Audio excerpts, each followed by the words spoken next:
Nepangkeun Ustad, nami Abi Esi. Iya Ustad, Abi teh bade nyuhunkeun izin ka Bapak DKM kangge ngiringan kegiatan-kegiatan di masjid ieu kangge tugas praktek di kampus. Oh, mohon. Mungkin atuh orang dugikeun ya ka Bapak DKM. Dimulai dengan ayeuna, dugi ka sababaraha mingguan kapayun, bakal aya guru baru anu ngajar pangaosan murang kali. Namina teh Esi. Asik.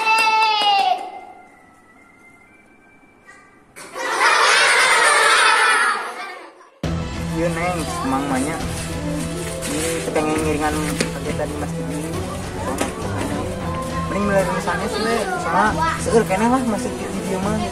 Di balik itu aya, di balik dia aya seueur mending ngiringan kegiatan di masjid ini lah.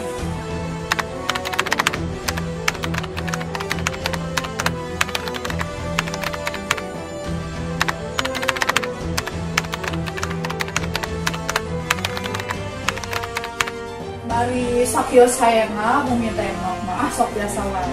Heeh, aya mahasiswa anu ngilu kegiatan di masjid urang. Sakuyung ini jeung mana teh laluhur. Malah beda lah jeung urang mah mana mau kanggap kumaha aslinya.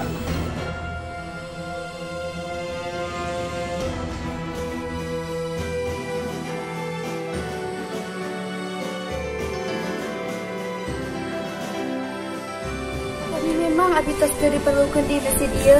Abi siap mundur ayeuna oge. Eureun tina sagala kegiatan di masjid ieu.